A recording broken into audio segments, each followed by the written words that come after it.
Materi yang selanjutnya yaitu identifikasi isi pokok Al-Quran. Ada 6 isi pokok kandungan Al-Quran. Yang pertama, akidah. Secara etimologi, akidah berarti kepercayaan atau keyakinan. Bentuk jamak akidah yaitu aqaid. Akidah juga disebut dengan istilah keimanan. Orang yang berakidah berarti orang yang beriman. Inti pokok ajaran akidah adalah masalah tauhid, yakni keyakinan bahwa Allah Maha Esa. Banyak sekali pokok-pokok yang menjelaskan dalam Al-Quran tentang akidah itu. Di antaranya dalam Quran surat Al-Ikhlas surat ke-112 ayat 1-4. Nah, yang berikutnya yaitu ibadah. Ibadah adalah menyembah atau mengabdi sepenuhnya kepada Allah Subhanahu wa taala dengan tunduk, taat dan patuh kepadanya. Dalam Al-Quran dijelaskan bahwa tujuan penciptaan jin dan manusia tidak lain adalah untuk beribadah kepada Allah Subhanahu wa taala. Firman Allah Subhanahu wa taala dalam Quran surat Az-Zuriyat ayat 56 yang artinya, aku tidak menciptakan jin dan manusia melainkan mereka beribadah kepadaku. Untuk yang selanjutnya yaitu muamalah. Muamalah itu misalnya seperti silaturahmi, jual beli, sewa menyewa, dan kegiatan lainnya dalam kehidupan bermasyarakat.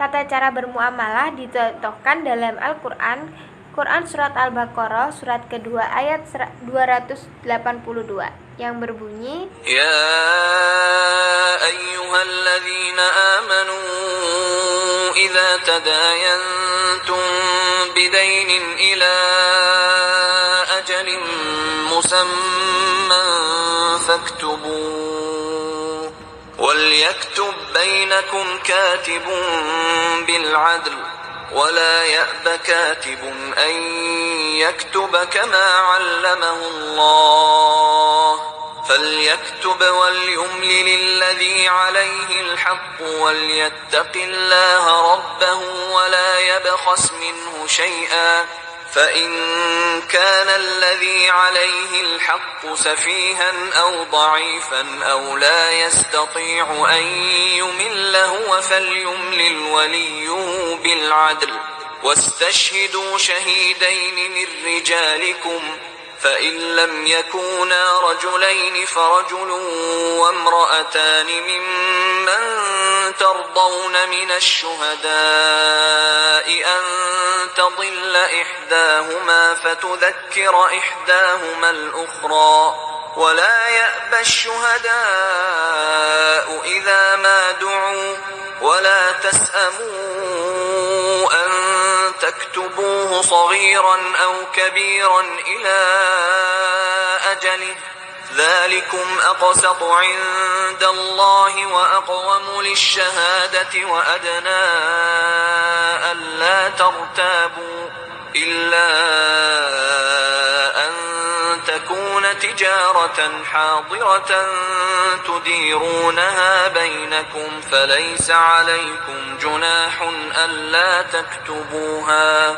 وأشهدوا إذا تبايعتم ولا يضار كاتب ولا شهيد وإن تفعلوا فإنه فسوق بكم واتقوا الله ويعلمكم الله والله بكل شيء عليم.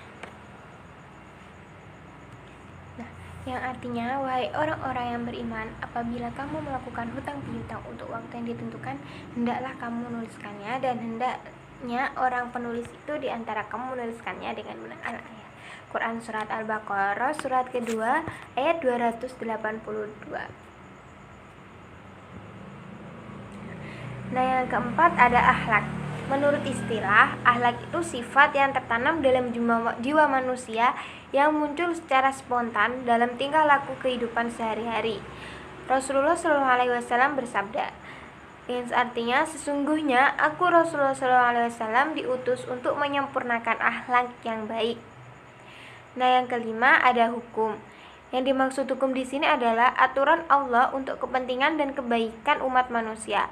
Dalam Al-Quran, hukum dibagi menjadi 3. Yang pertama ada hukum tentang akidah, tentang akhlak, dan tentang muamalah. Sebenarnya masih banyak lain, bisa dilihat dalam buku paket. Nah, untuk yang terakhir ada sejarah. Al-Quran sebagai kitab suci umat Islam banyak menjelaskan tentang sejarah atau kisah umat pada masa lalu. Sejarah atau kisah tersebut bukan sekedar cerita atau dongeng semata, tetapi melainkan untuk yang dimaksudkan sebagai ibrah atau pelajaran bagi umat Islam. Al-Quran telah banyak menggambarkan umat-umat terdahulu yang baik, yang iman dan taat kepada Allah Subhanahu wa Ta'ala, maupun yang ingkar dan maksiat kepadanya.